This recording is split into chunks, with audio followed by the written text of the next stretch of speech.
राजा भूदेव अंग देश के राजा थे। देश की राजकुमारी सुरभि की माँ बचपन में ही गुजर गई थी। राजकुमारी का 16वां जन्मदिन मनाने की तैयारियां की जा रही थी। राजकुमारी खिड़की पर खड़े सारी तैयारियां देख रही थी। अचानक राजकुमारी ने देखा सिपाही खतरनाक जानवरों को अंदर लेकर आ रहे हैं। महाराज, इन सभी जानवरों को महल के अंदर क्यों लाया जा रहा है? राजकुमारी, मनोरंजन के लिए। तुम्हारा जन्मदिन जो आ रहा है। कुछ सिपाही एक दूसरे से बातें करते हैं। अगर यही हाल रहा तो राज्य के सारे जानवर समाप्त हो जाएंगे। हर हफ्ते 50 जानवर हवेली में भेजे जाते हैं। अपनी जुबान बंद रखो, दीवारों के भी कान होते हैं, समझे? कभी तुम्हारी बात राजकुमारी के कान तक ना पहुंच जाए। राजकुमारी सिपाहियों की बात सुनकर हैरान हो जाती है। राजकुमारी जानवरों के पीछे पीछे उनका रास्ता लगाने देती है। तभी एक सिपाही राजकुमारी को देख लेता है। राजकुमारी जी, आप यहाँ? महाराज के सख्त निर्देश हैं कि आपको यहाँ न आने दिया जाए। अचानक तेज हवा का झोंका आता है और राजकुमारी की चुन्नी उड़ते हुए एक दरवाजे के पास गिरती है। अरे, यहाँ तो पिताजी स्वयं दरवाजे के पास खड़े हैं और जानवरों को अंदर भेज रहे हैं। पिता को देख वो अपना दुपट्टा उठाकर वहां से चली जाती है, पर राजकुमारी को सारी रात नींद नहीं आती। आखिर पिताजी महाराज मुझे वहां जाने के लिए क्यों मना कर रहे हैं? वो मुझे इस राज से दूर क्यों रखना चाहते हैं? आखिर इस दरवाजे का राज है क्या? राजकुमारी ने अपनी खिड़की का दरवाजा बंद कर दिया और चुपचाप लेट गई। तभी महल की सबसे पुरानी और सबसे बूढ़ी दासी त्रिजटा उसके कमरे में आ गई। ओ मेरी प्यारी राजकुमारी, आज इतनी उदास क्यों लग रही हो? तुम्हें पता है, मैंने तुम्हारी माँ को भी पाल पोस कर बड़ा किया था, इसलिए मुझे अच्छी तरह से पता है कि तुम बड़ी परेशान हो। दादी माँ, क्या आप मेरे प्रश्नों का उत्तर दे सकती हैं? राजकुमारी, अगर तुम चाहो तो वो प्रश्न मुझसे पूछ सकती हो, लेकिन अगर उन्होंने पिताजी को बता दिया तो मेरे लिए बहुत बड़ी मुश्किल खड़ी हो जाएगी। अब नहीं दादी माँ, मेरे मन में किसी प्रकार का कोई प्रश्न नहीं। अगले दिन सुबह राजकुमारी महाराज के पास जाती है। उसे उदास देखकर महाराज उससे पूछते हैं, बेटी, बड़ी उदास लग रही हो। आज तो पूरे राज्य में तुम्हारा जन्मदिन मनाया जा रहा है और तुम खुश नहीं हो। लगता है रात भर सो नहीं पाई। पिताजी, आखिर उस दरवाजे का क्या रहस्य है? बेटी, आज तुम्हारा 16वां जन्मदिन है। आज मैं खुद ही तुम्हें वो राज बताने वाला था। सुनो बेटी, ये लंबी कहानी है। जब तुम्हारी माँ गर्भवती थी तो हम दोनों जंगल घूमने गए। तभी हमें वहां अचानक एक बहुत खूबसूरत स्त्री दिखाई दी। वो बोली, महाराज, मैं चित्रांगदा हूँ। मुझे प्रथम दृष्टि में आपसे प्रेम हो गया है। आपसे विवाह करना चाहती हूँ। मैं विवाहित हूँ और अपनी पत्नी से प्रेम करता हूँ। महाराज, अपना भला चाहती हैं तो आपको मुझसे विवाह करना ही होगा। इस साधारण स्त्री के लिए आप मुझे नहीं ठुकरा सकते। तो तुम नहीं मानोगी। मुझे नहीं लगता तुम कोई स्त्री हो, क्योंकि स्त्री के खूबसूरत शरीर में काला मन नहीं हो सकता। अभी मैं तुम्हें तुम्हारे असली रूप में लाता हूँ। महाराज अपने पवित्र रुद्राक्ष की माला का एक रुद्राक्ष उस स्त्री के ऊपर फेंक देते हैं और ऐसा करते ही वह अपनी असली बदसूरत और भयंकर रूप में आ जाती है। सही पहचाना। जादूगरनी असुरबाला हूँ। तू अपनी पत्नी के रूप पर बड़ा घमंड करता है ना? आज के बाद तुझे अपनी पत्नी के चेहरे से घृणा हो जाएगी। राजकुमारी, जादूगरनी ने तुम्हारी माँ को श्राप देते समय ये भी कहा कि जल्दी ही तुम्हें एक बेटी पैदा होगी। जब तुम्हारी बेटी तुम्हारी शक्ल देखेगी तो वो भी तुम्हारे जैसी ही हो जाएगी। और ऐसा कहने के बाद वो न जाने कहां गायब हो गई। तुम्हारे जन्म के कुछ समय के बाद एक दिन अचानक ही महारानी का चेहरा बहुत भयंकर हो गया। उसके चेहरे पर हर तरफ सांप लटकने लगे, आंखें अंगारों की तरह जलने लगीं, शरीर एक सूखे पेड़ की तरह, आवाज सांप की फुफकार की तरह। यहां तक कि वो किसी भी जीवित पशु पक्षी या इंसान को खाती है और प्यास लगने पर रक्त पीती है। इसीलिए आपने मुझे बचाने के लिए माँ को हवेली में रख दिया। बेटी, मैं तुम्हारी माता से बहुत प्यार करता हूँ। मैं उनसे दूर नहीं रह सकता था, इसलिए उनके लिए एक महल बनवा दिया जिसका ये दरवाजा है। इसमें तुम्हारी माँ के लिए ये जानवर भेजे जाते हैं जिन्हें खा के वो अपनी भूख मिटाती है। राजकुमारी अपनी माँ की यह कहानी सुन बड़ी उदास हो गई और बोली, पिताजी महाराज, क्या माँ के श्राप का कोई तोड़ नहीं? हाँ बेटी, तोड़ है। कुछ वर्ष पहले जब मैं जंगल में शिकार की तलाश में था तो मुझे वो जादूगरनी फिर से मिली। वो मरने वाली थी और शर्मिंदा थी। उसने मुझे तुम्हारी माँ को इस शाप से हमेशा के लिए मुक्त होने का इलाज बताया। तो आपने इतने दिन तक किसी को बताया क्यों नहीं? बेटी, उसने कहा था ये इलाज मैं सिर्फ जब तुम 16 वर्ष की हो जाओ तो पहली अमावस पर इस श्राप को तोड़ा जा सकता है। अगर मैं तुम्हें पहले बताता तो मैं भी श्रापित हो जाता। आज मैं 16 वर्ष की हो गई हूँ। कृपया मुझे बताएं कि मैं अपनी माँ को वापस कैसे उस श्राप से आजाद करवा सकती हूँ। हाँ मेरी बच्ची, आज तुम्हारा 16वां जन्मदिन है और कल अमावस।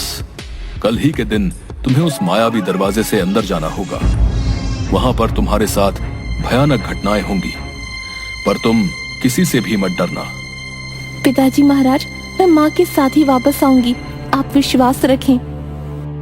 राजकुमारी, सोच लो, तुमको केवल 2 चीजों का ध्यान रखना है, अपनी नेकी और बुद्धि। इनका साथ कभी नहीं छोड़ना। अगर इन दोनों का इस्तेमाल किया तो तुम माँ तक जरूर पहुंच जाओगी। क्या माँ मुझे पहचान लेंगी? राजकुमारी, जादूगरनी ने तुम्हारे लिए हर कदम पर चुनौतियां रखी हैं और ये चुनौतियां तुम्हें ही पार करनी होंगी, तभी तुम्हें आगे का रास्ता मिलेगा।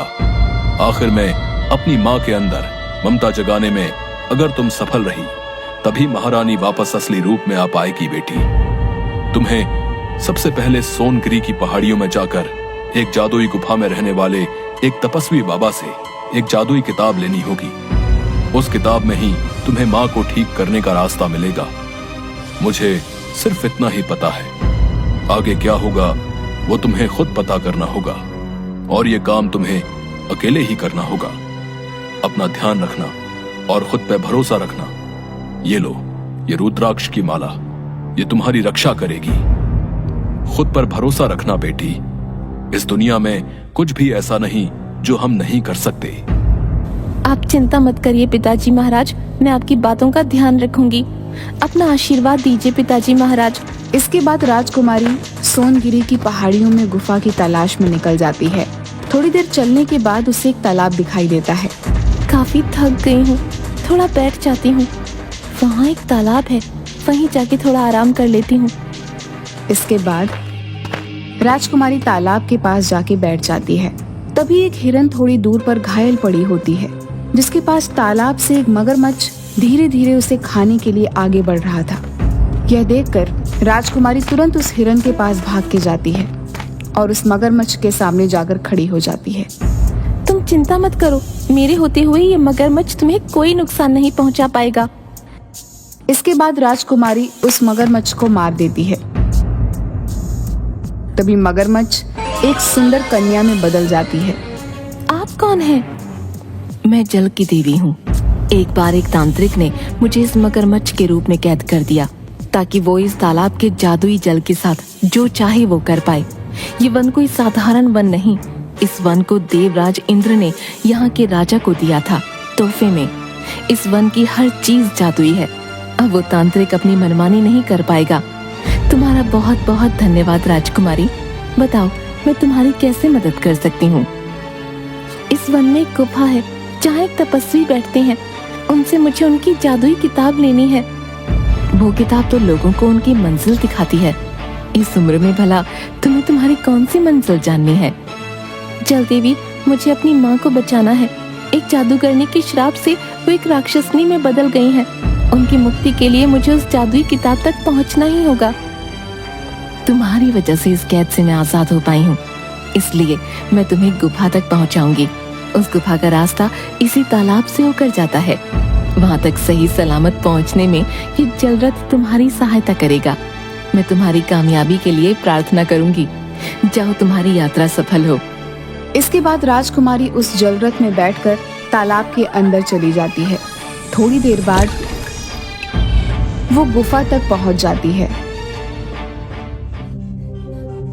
इसके बाद जलरथ से उतरकर राजकुमारी गुफा के अंदर चली जाती है। वहां राजकुमारी को एक छोटी सी मछली के पंखों पे एक कांटा फंसा हुआ दिखता है। राजकुमारी जैसे ही उसके पंखों से वो कांटा निकालती है। आपका बहुत बहुत धन्यवाद राजकुमारी। इस कांटे की वजह से मैं अपने अपनों से पीछे छूट गई थी, लेकिन अब मैं उनके पास वापस जा सकूंगी। धन्यवाद राजकुमारी। वैसे आप यहाँ क्या कर रही हैं? इस जगह तो इंसानों को आए सालों बीत गए। मुझे यहाँ जो तपस्वी रहते हैं ना, उनसे मिलना है। उनके पास जो जादुई किताब है वो मुझे चाहिए। जादुई किताब? वो भला क्यों चाहिए तुम्हें? ओह, तो तुम्हें अपनी माँ को बचाने के लिए जादुई किताब चाहिए। तभी छोटी मछली तपस्वी में बदल जाती है। मैं तुमसे खुश हुआ बेटी। तुम इस किताब से कोई भी एक सवाल पूछ सकती हो। उसके बाद ये किताब अपने आप गायब हो जाएगी।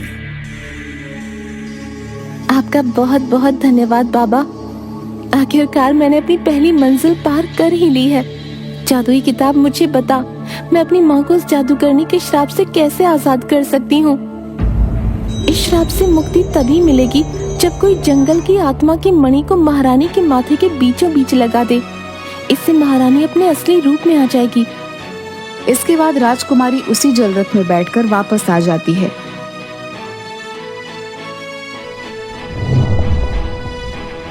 और सोचने लगती है, अब मैं वो मणि तक कैसे पहुँचूं? राजकुमारी को वही हिरन दिखता है जिनके प्राणों की रक्षा राजकुमारी ने उस मगरमच्छ से की थी। आप इतनी उदास क्यों हैं? तुम भी बोल सकती हो। आप भूल गईं, ये वन जादुई है। यहाँ सब बोल सकते हैं। इसके कण कण में जादू है। सब जादू है, हर जगह जादू है। आप इतनी परेशान क्यों हो राजकुमारी? मुझे अपनी माँ को बचाना है, इसलिए मुझे वन देवी की आत्मा से निकली मणि की जरूरत है। पर समझ नहीं आ रहा कि वहाँ तक कैसे पहुँचूं। मैंने तो कभी माँ को देखा तक नहीं है। न जाने कैसी होंगी वो उस हालत में। काश मैं अपनी माँ को बचा पाऊं।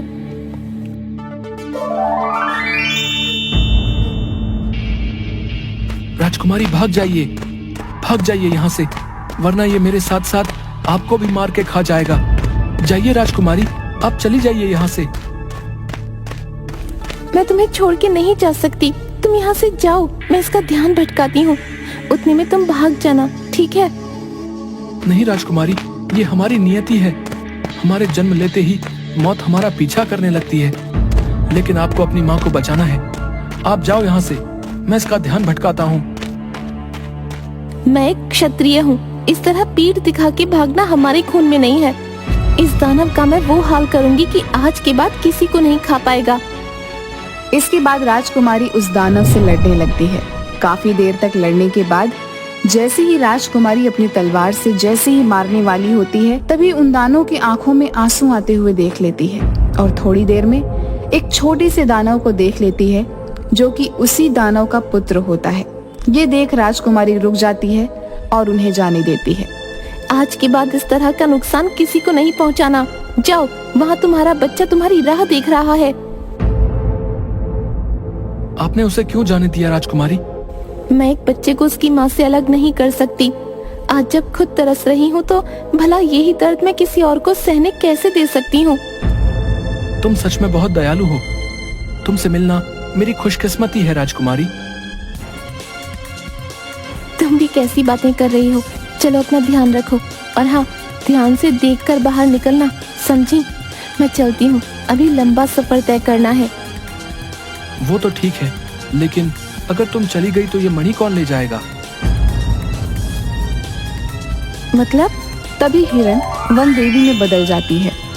मैं तुम्हारे आने का उद्देश्य पहले से ही जानती थी, लेकिन मैं देखना चाहती थी कि तुम मेरी आत्मा मणि लेने के लिए काबिल हो भी या नहीं। ये सब एक छलावा था तुम्हें परखने के लिए। मुझे पहली बार अपनी आत्ममणि देने में खुशी हो रही है। तुम अपने उद्देश्य में सफल हो, मेरी यही दुआ है। मैं बहुत प्रसन्न हूँ तुमसे। लो, ले जाओ इसे। तभी वन देवी अपनी शक्तियों से अपनी आत्ममणि को राजकुमारी को दे देती है। आपका ये एहसान मैं कभी नहीं भूलूंगी वन देवी। जाओ पुत्री, काम खत्म होने के बाद ये पुनः मेरे पास लौट आएगी। अब जाओ, देर मत करो।